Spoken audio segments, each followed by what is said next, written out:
This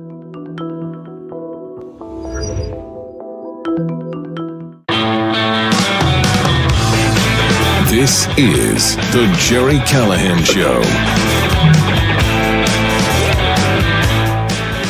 You know, we've lived through many lies, Democrat lies in the era of Trump. In the last decade, there's been countless hoaxes and lies. We could sit here right now and list them.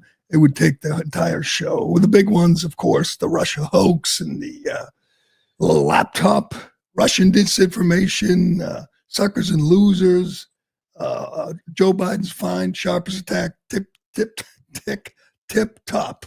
That could have been the most laughable of them all. But to me, there's one lie that they continue to tell, and they're going to tell it this week. And it amazes me that they could do it with a straight face. There's many reasons I couldn't be a Democrat. I certainly couldn't be an elected Democrat in Congress or in the Senate, because they have to go before the cameras this week, once again, and tell you voter ID is racist. It's almost the point where you just laugh at them. I mean, we could refute it. We will refute it. But it's amazing that they have so little dignity, so little integrity, that they can stand before you and say, asking people to show an ID when they vote, you know, like every other democracy, every other Western country does. I believe every country in Europe does it. Australia does it. It's just the way it's done. You show an ID when you vote, just like you show an ID when you do everything else these days. When you buy liquor, when you go to the airport, when you rent a car, you name it, you show an ID. It's simple. Everyone can do it. But if you show an ID when you vote, it makes cheating more difficult. And right now, Democrats really need to cheat. There's no other explanation. I mean, there's just no debate. You can go ahead, give me a reason. Throw it out there on the chat line. What other reason do you have to oppose voter ID than to cheat? The best thing come up with at this point is it's racist. The people who accuse you of racism for just about anything and everything are telling you that Black people just can't seem to secure a photo ID. It's absurd, and it's a joke, but they're sticking to it. Here is the minority leader in the Senate, the most powerful Democrat in Washington, Chuck Schumer. Chucky actually posted this yesterday, this statement. And it amazes me again that they can do it with a straight face. Here is Chucky.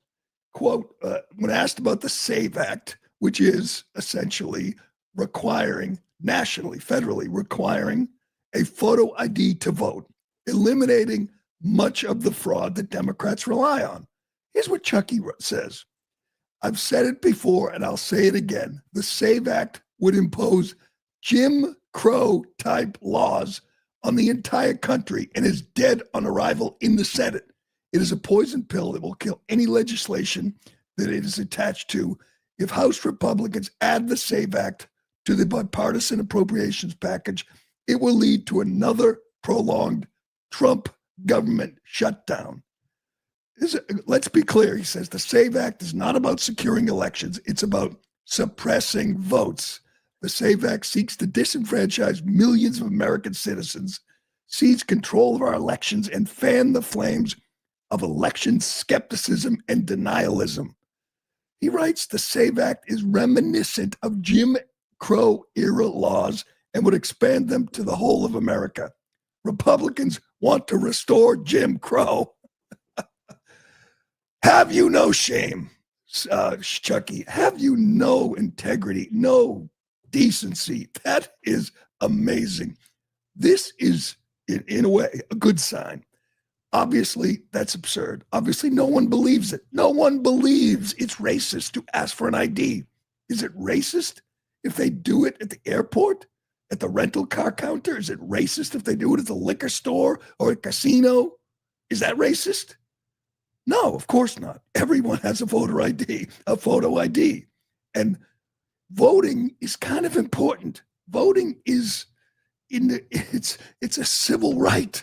It decides the direction of the country.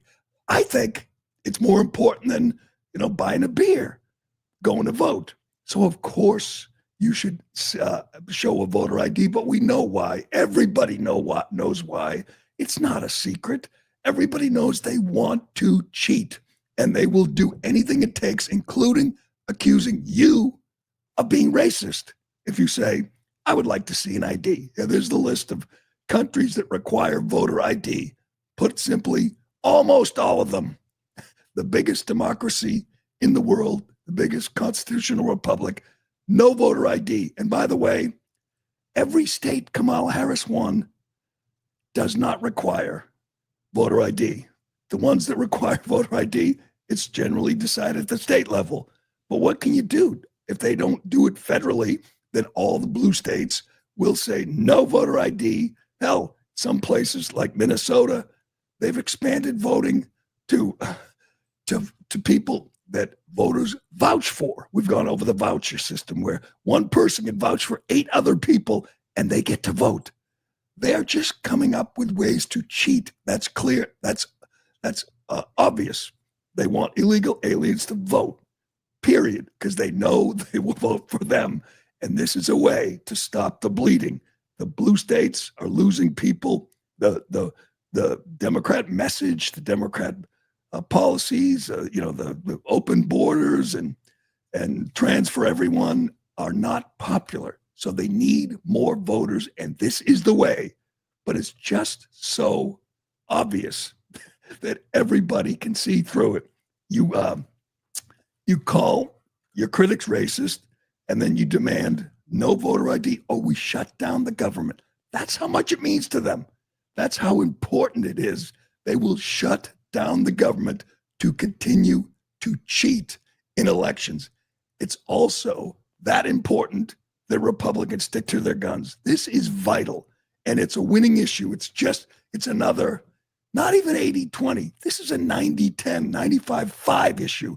Democrats believe you should have to show an ID. Democrat voters, people, average people, everybody knows that you should have to show the voter ID.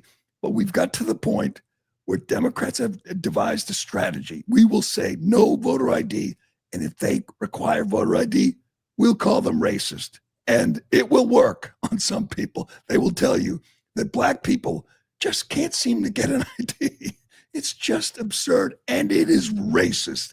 I want to play this again because we played it a few weeks ago. It's hilarious. This guy goes to Cal Berkeley and talks to white liberals, and to a person, they say that it's racist to require an ID because black people just don't have the ability to get IDs. These are college students and professors at Cal Berkeley, and they say black people don't know where, they don't have access to the internet, they don't know where the DMV is, and they just can't get IDs, so asking them for an ID would be racist.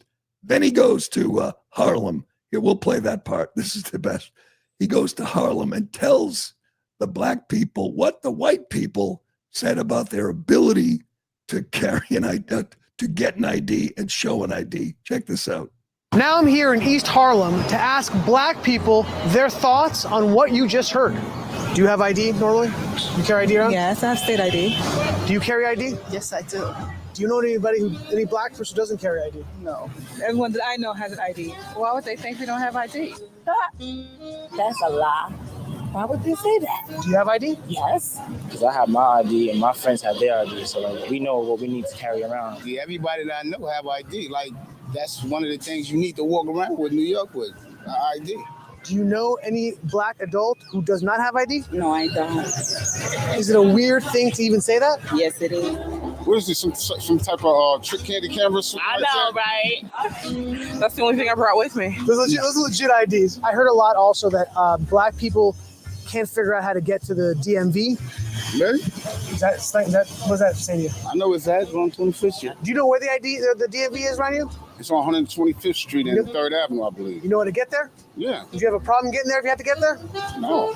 I know these sound like silly questions. You know how to get the DMV? Of course. You know where it is? Yes. You can get there? Uh-huh. No problem. No problem. Just checking. Okay. And I also heard a lot that black people, especially poor black people, have no access to the internet, can't figure out how to use the internet. That's just stupidity. I had access to the internet for years. You know how to use it properly, right? Exactly. I do it at work. So, of course, I know how to use it. My kids know how to use it. They all have iPads, iPods, whatever. Your phone has data? Mm-hmm. You can access the internet Unlimited. with unlimited data. Mm-hmm. So I use my phone as a hotspot. What does that say to you for the people who have this perception of black people? They're pretty much ignorant. That's why my thought process. No. The answer is not they're ignorant. The answer is they're lying. They're lying. They know you can get an ID. They know you have access to the internet. But this usually works when they call their opponents racist, when they bring up Jim Crow. Hell, it worked when they pressured Major League Baseball to move the All-Star game out of Atlanta. They called Joe Biden, said it was Jim Crow 2.0 because they wanted voters to show an ID. So they moved it to Denver, which has stricter voter laws, and never apologized to the people of Atlanta for lying about them. But it works. They'll call their opponents racist. Chucky Schumer's been doing it for years, and you will never see CNN or NBC or ABC go and do the work that this one independent journalist did. Just go ask a bunch of black people. Do you have ID? Do you know where the registry is? The DMV? Do you have access to the internet? And they're laughing. They're laughing at the idea. But again, in a way, it's encouraging because it is such an act of desperation. They know it's a losing issue. And what do desperate Democrats do? They point the finger and say, that's racist. And they're doing it again. They're going to do it this week. They're going to shut down the government. They're going to blame Trump again. They did last time when they shut down the government. This last time they shut down the government to protect healthcare, Medicaid for illegal aliens. That was their priority in the fall. Now they're going to shut down the government so they can continue to cheat in elections and accuse Republicans of being racist. Like all those European countries you just saw, like Australia, like every other democracy on the planet, they're all racist apparently because they all require ID to vote, but not Democrats, not in this country. They're obviously they're feeling good right now because the midterms generally go to the party out of power. The media is doing their bidding on deportations and ICE, with all the celebrities and the Grammy people, all, ICE out and F ICE, and they feel the momentum. Unfortunately, it's not translating. It's not resonating with the general public. Get this poll up there. This is after weeks, months of Democrats and the media, which, again, I'm repeating myself, Democrats and the media said, you know what we're going to do? We're going to smear ICE. We're going to lie about ICE. We're going to say they're deporting Americans and they're deporting 5-year-old children and they're kicking in doors, and they got all the celebrities on board and all the scream about how this is fascism. It's not working. This is the good news. Sorry, Billie Eilish and all the other, and Lady Gaga. It isn't working. Sorry, Springsteen. Here's the latest poll on voters. Do you support or oppose deporting illegal aliens back to their country of origin? That's it. That's the question. Support. What is it? 61% support. Swing voters, 64%. GOP, Republicans, 97% support. Democrats oppose 67%, but everyone else supports deporting. It doesn't say anything about violent crime or felons or repeat offenders. Just, do you support deporting illegal aliens back to their home country? 61%, even after all the slanders and lies about the midterms. Do you support or oppose ICE enforcing federal immigration laws? Voters total 54% support, Swing voters, 59% support. Independents, 52%. GOP, 94%. It's not working. They're lying about ICE. They're lying about deportations and the tactics of ICE, and it's not working. That is the good news, in my opinion. And you know what? It's backfiring.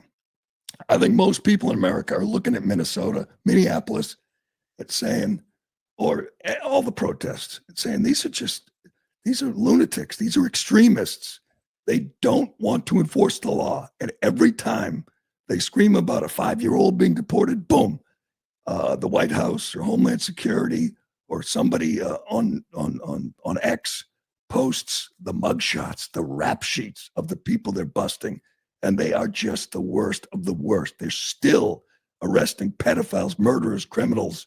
There's a lot of them. Joe Biden let a lot of them in the country, and now they're getting them out. And you look at the people. They have a chop zone now in Minneapolis, where a no-go zone. They have a checkpoint where these Antifa scum are stopping cars and running them through a database to see if they're ICE in the middle of the city. And get me the flag raising. You want to turn off America. You want to see people who are out on the fringe. These are your anti-ICE protesters in Minneapolis. I believe yesterday, this is where we've gotten to the point. They are simulating the flag raising on Mount Suribachi in Iwo Jima by the Marines, by the people who were immortalized in Flags of Our Father. They're raising the Minnesota flag. Here it is, video. Raising the Minnesota flag, which looks a lot like the Somalian flag because Tim Walz changed it to placate his masters in the Somali community. Look at that. That is disgusting. That is sacrilege. That is just repulsive. Raising the Minnesota / Somali flag as if they just conquered Mount Suribachi. You know how many men died doing that in that mission? I should know off the top of my head, but it's like 4,000 Americans died. Even more than Americans who died in the war on illegal aliens. But these idiots, these fools, these clowns are stealing valor from the guys at Iwo Jima, the Flags of Our Fathers guys, and pretending they're fighting for something worthy, something noble. They're fighting for illegal alien criminals. Every time I see they protest when it's like 0 degrees. I think how misguided you have to be to say, you know what I'm going to do tonight? I'm going to go march. I'm going to put on all my heavy, I'm going to march for one thing, protecting illegal alien criminals. We've seen a lot of protests. We've seen climate change, and we've seen Palestine, and we've seen George Floyd. Nothing is as silly and senseless as fighting and marching and protesting to keep illegal alien pedophiles in your country. That's where we are right now. We weren't always this way. This is a new phenomenon, by the way. 10 years ago, or 12, 13 years ago, Barack Obama and Tom Homan did the same thing that Donald Trump and Tom Homan are doing now. And there were no protests. Nobody blew a whistle. Nobody had a chop zone or a checkpoint. They just said, good, we need to get them out. They made a decision one day. There was one day in the last 10 years, I guess, maybe when Trump, came down the escalator and said that we were going to kick out all the Mexican rapists. There was a day, and they said, all those things we believed about illegal immigration, well, that's over. We're changing on a dime, and now we are going to fight against deportations. We're going to fight for illegal alien criminals. That's what the Democrat Party did. And it's not even ambiguous. They just one day decided they were going to support illegal alien criminals and try to fight to keep them in the country. How silly must you feel if you're a Democrat and you think this is a vital issue to fight when 10 years ago, nobody did this. It just happened one day. We're going to defend illegal alien criminals. And they did it after Joe Biden let 15 million in, including gang members and drug dealers and terrorists. So after Biden let them in, they decided, now we're going to fight to keep them all here. That's why they're losing. That's why the public is turning against them. But we should play this because it is such a spotlight, such a glaring example of it's not even hypocrisy. It's just naked. They're charlatans. It's naked ambition, just as this quest for power. And they will turn on a dime on an issue this important, illegal alien criminals. Do you want them in your country? Well, 10 years ago, we all agreed, no. One day in the last decade, Democrats said, yes, we do. Why? Because they might vote for us. Here's just a sample, just a quick montage on Democrats you may have heard of. Barack Obama, Bill Clinton, Hillary Clinton, Chucky Schumer. Here's what they thought about illegal aliens 10 years ago. Go ahead. Democrats used to believe that border security and immigration enforcement were just common sense ideas. Don't believe it? Take their word for it. Americans are right to demand better border security and better enforcement of the immigration laws. We simply cannot allow people to pour into the United States undetected, undocumented, unchecked. We've had 5 million undocumented workers come over the borders. It has become an extraordinary problem.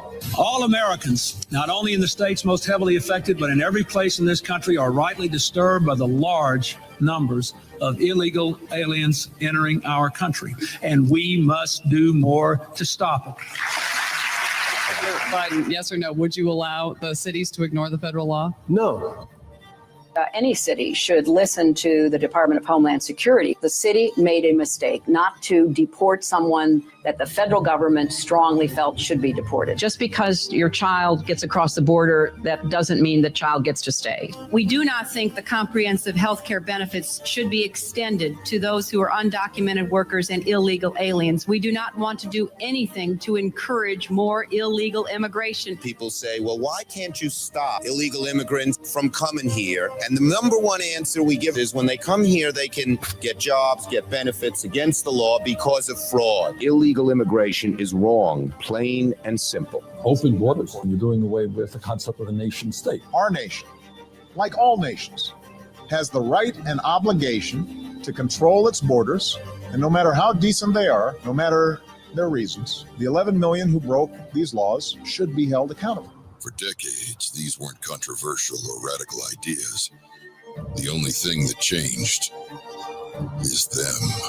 That's from Western Lensman. That is amazing. And it's not like a little issue, like a little, this is huge. This is, the fate of our country, the future of our elections. And they flipped like that. Ask yourself, what kind of person does that? A shallow person? A person without principles? That's them. They just one day said, all those illegals that they get to stay in hopes that they will vote for them, but they don't mean it. And that's evidence. That's obvious. Just amazing how just nakedly ambitious and duplicitous they can be. Truly incredible. All right, we got to get to my favorite story of the day, maybe my favorite story of the year. It's kind of a passion of mine, magazine writing, reporting, journalism, the death of journalism. I've discussed, I've mocked many, many puff pieces over the years, whether it's on TV, on CNN or ABC, or whether it's New York Times or Boston Globe. Journalism is dead. There is no journalism.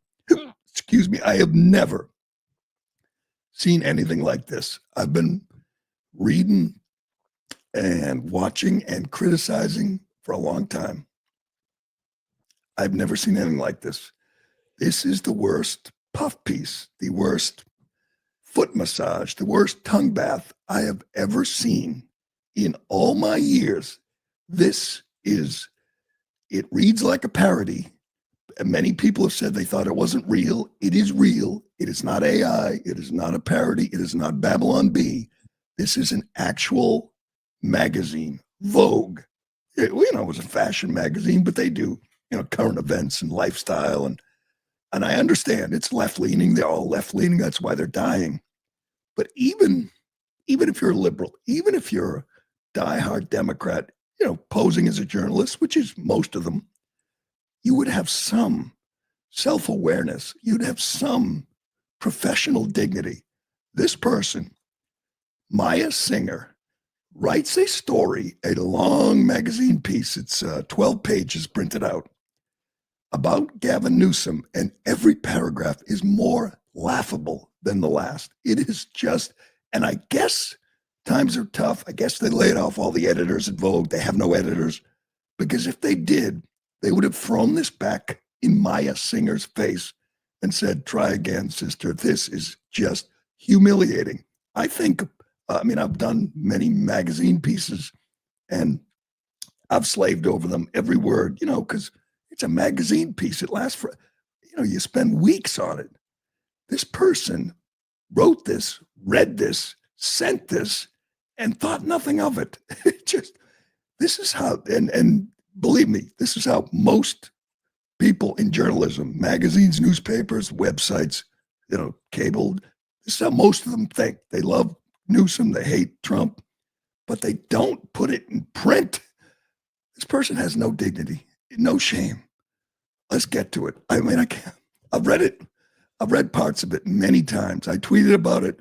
I cannot believe this is real, but it is. This is what we're dealing with. This is a look inside, behind the curtain of mainstream media. This is how they all feel. They're just not dumb enough to write it. This woman, Maya Singer, is dumb enough. She wrote it. She stands by it. She's probably proud of it. Here's the lead. You don't have to get deep into the story. We will, but the lead of a magazine story about a presidential candidate and current governor of the state of California. I should have you get some music for me, Ironhead. I meant to ask you. I need some soft music. Some, after dark. Remember Cinemax, After Dark? We need some of that kind of music. But Cinemax. Here's the lead. The first thing this woman wrote about Gavin Newsom. Let's get this out of the way. He's embarrassingly handsome. His hair. I knew I couldn't do this. I'm going to try again. He's embarrassingly handsome. His hair seasoned with silver. At ease with his own eminence as he delivers his final state of the state address.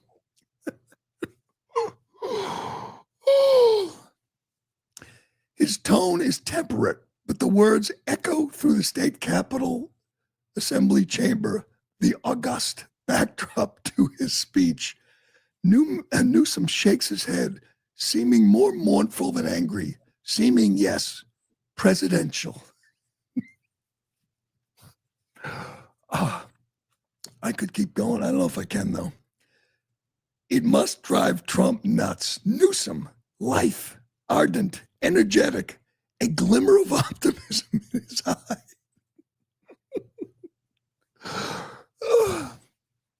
Kennedy-esque.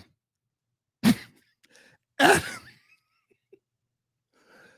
can't believe this is real. Add to that his stunning. This is 12 pages long, and it doesn't change. There's no balance. Add to that his stunning wife and his 4 adorable kids, and the executive strut of a self-made millionaire who spent the past 7 years at the helm of a state big, complex, and rich enough to be a nation of its own. And then there's the stuff Newsom has been doing, forcing the president to backtrack on deploying the National Guard, parrying the GOP's Texas redistricting coup, the recently passed ballot measure that could flip 5 California seats, the tweets, or whatever they're called now. She runs through some of his tweets. Whatever you do, keep people talking, commenting, forwarding, debating. We're all part of his show. It's always Newsom gets this. As MS Now host Chris Hayes says, Chris Hayes writes about the warping of politics by the attention economy. He has useful shamelessness in courting attention, which is part of Trump's power. Then she writes about his book, which is fabulous. I want to get to my favorite part. Now, let me get to my favorite part of this. And then we're going to, you finally found some music for me. Good. That's not it. We need porn music. Soft porn music. Anyway, I'm trying to find stuff that's not copywritten. Here's my favorite graph. That's not even my favorite paragraph, that lead about him being embarrassingly handsome with his silver seasoned hair. Here she writes, this is again a magazine writer and a presidential candidate. As he spoke, late summer sun slanted in through the windows, bathing Newsom in an oh-so-California magic hour glow.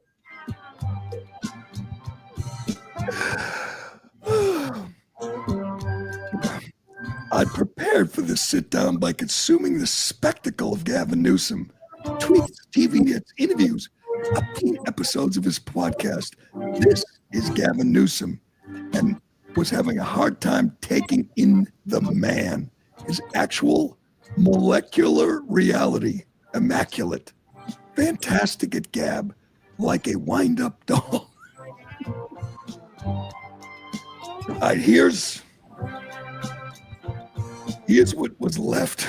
She writes about him drinking lemon water in the morning and not eating anything but fruit until noon. Wow. I'm sure all he eats is fruit.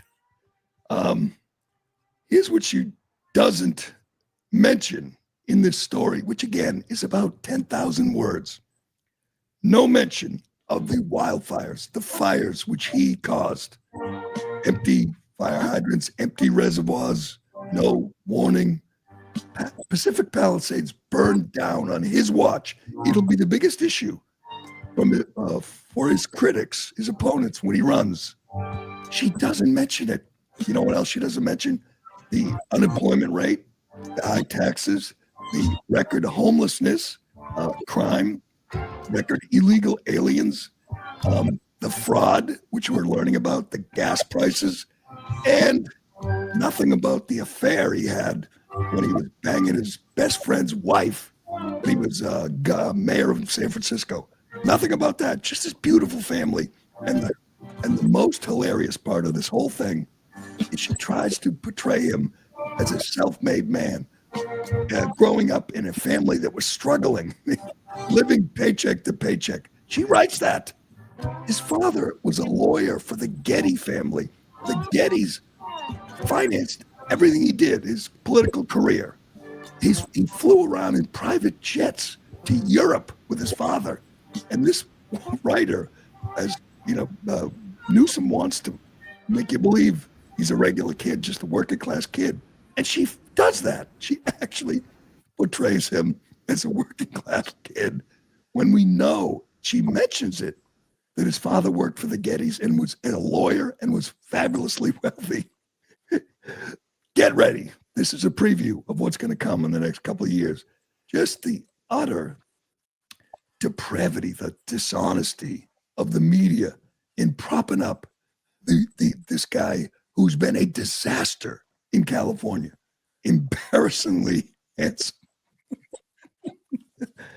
This is going to be wild. Can you imagine? I mean, you would never see that for a Republican. That's the only upset, the only surprise. There is Maya Singer on the screen.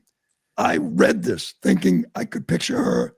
I thought she'd be some frumpy, chubby, bespectable, big glasses, just ugly. And she's not. She's not embarrassingly beautiful, but she's not bad. She wrote this in a full state of arousal. That's what she did. And it comes through. Gavin Newsom's PR team had to be uncomfortable with this. They had to say, man, we knew she was on our side, but she went overboard. That's, and you know, all the people at MSNBC and the New York Times are going to read this and go, yeah, that's a good job. She did a good job. She probably win a Pulitzer for this. I have never seen anything like it. Never. And I've been a pretty close observer of the mainstream media and the way and the bias and the dishonesty that this is a new low or a new high, if you're Maya. She was aroused as she typed the words. Just incredible. All right. It's too bad she's not one of his aides' wives. No kidding. I would wonder. I mean, she must have had some intimate moments with the governor, and I'm sure she enjoyed them. Does she look at that? I used to, you know, when you write for a magazine, you don't always sit down and read it and feel good about it because editors, like more than newspapers, they always say that's a outlet for a writer. A magazine, editors are in control. The editors, did they tone this down? Did they change anything? They allowed her to lead with him being embarrassingly handsome. And the pictures are like modeling, you know, shots for some. Annie Leibovitz took the pictures, of course, and they make him seem like a model. It's just, the whole thing is just humiliating. I do recommend reading it because God knows I laughed. As you can see, I laughed. All right, we got so much more to get to. Big news. We know what we're watching Sunday at halftime. As you know, the NFL has just gone so woke. They're still so woke. They haven't got the memo that they don't have to do this anymore. So they have Green Day, who hates America, literally yells F America at their concerts. They're in the pregame. Halftime, as we know, is Bad Bunny, who's going to wear a dress, sing in Spanish, a guy who said he was going to boycott this country because he hates this country, a guy who hates ICE, who did his Grammy speech and said, ICE out. Real deep thoughts from Bad Bunny. So all the fans who are offended by this, they got an alternative. TPUSA, Charlie Kirk's organization, they rolled out their alternative halftime show. So if you're watching the game on TV, you can get out your laptop, or maybe you can just get on their website and watch this at halftime. This will be a real halftime show. Kid Rock, great choice. He's gonna rock. He's gonna go crazy. He's gonna have a few pops, and he's gonna have some things to say. Kid Rock's headlining along with Lee Brice, who I love, Bradley Gilbert. They're gonna have American flags, and they're gonna celebrate America as a halftime show should do. Here's Kid Rock telling us about what we can expect Sunday at halftime. You know, it's just like, it's like I said, it's like, you know, you're competing with this, you know, this powerhouse machine called the NFL, you know, and in a certain way you're competing with it, and in a certain way you're not either. I think it's kind of I'm actually drafting an op-ed right now that I think I might release on Wednesday. Kind of, how did this come to be? Why did Turning Point have to have an alternative halftime to the NFL? And I think it's, you know, to sum it up quickly, it kind of goes back to what Taylor Sheridan figured out, you know, years back, that you know, half this country is just underserved entertainment wise, and we just really, so many of us got tired of just, you know, having Hollywood tell us how things are going to be and hearing all their political this and that, and trying to, you know, shove their agendas and the trans thing and everything down our throats. And it's like, you know, I guess we're just going to have our own stuff for right now. Well, that's exactly right. And you're going to be joined by Brantley Gilbert, Lee Brice, Gabby Barrett, and you are going to be the headline here. Kid Rock performing at the All-American Halftime Show. All-American Halftime Show. Why can't the NFL do this? I mean, I understand Jay-Z is the guy who picks the half. Roger Goodell looks like such a cuck. He looks pathetic. I mean, this is an old man, old white man, a very, very wealthy man. He doesn't care. He doesn't like Bad Bunny, just like he didn't like Kendrick Lamar or Weeknd or any of these acts. He just has sold his soul to these people.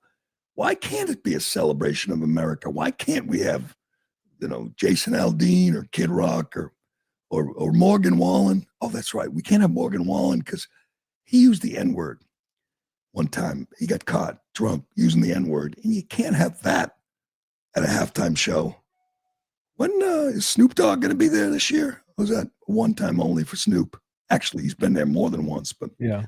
Anyway, why can't the NFL just go all in and have flyovers and flags and anthems and America? Why can't they celebrate America? Why does Jay-Z, another friend of Epstein, get to decide who 100 million people see at halftime? But Goodell was asked about this yesterday, and it's embarrassing because he doesn't mean a word of it.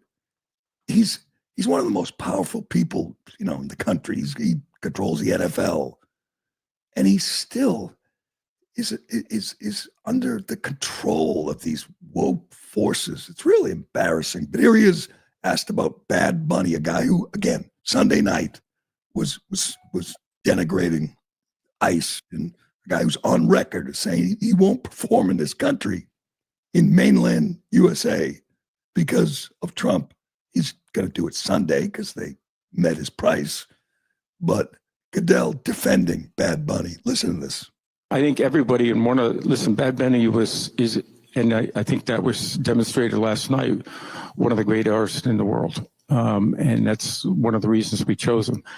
But the other reason is he understood the platform he was on, and that this platform is used to unite people and to be able to bring people together with their creativity, with their talents, and to be able to use this moment to do that. And I think artists in the past have done that. I think Bad Bunny understands that, and I think he'll have a great performance. He can't even say Bad Bunny. He calls him Bad Benny. Bad Bunny's going to unite us, Roger? The guy who just Sunday night said ICE out.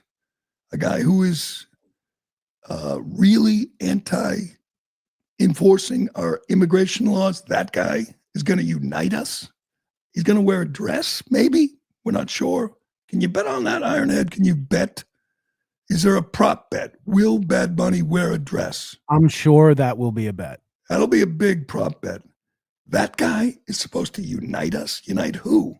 It's just amazing. Eventually, they're going to give up on this, and they're going to be the last man standing, still fighting for these ridiculous woke principles. But right now, this performance is going to get so panned because he's not even going to. He doesn't sing in English.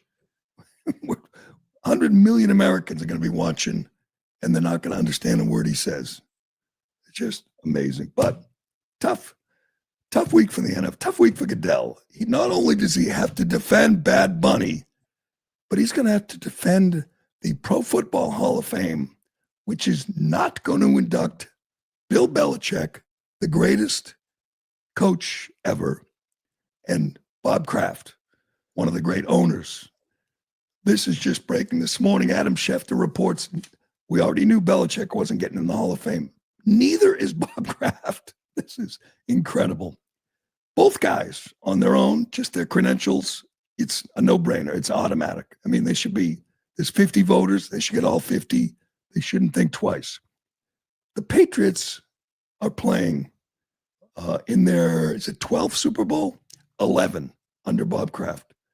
11 Super Bowls since he bought the team in '94. They've just dominated as much as you can dominate. His record is unassailable. There's just no question. So the people, at least 10, at least 11, who aren't voting for Kraft have to explain themselves. I guess they don't have to, but they'll be forced to. Explain yourself. Why? Why would you keep this owner out? What are they going to say? Because of Deflategate, which was a totally made-up scandal because of Spygate.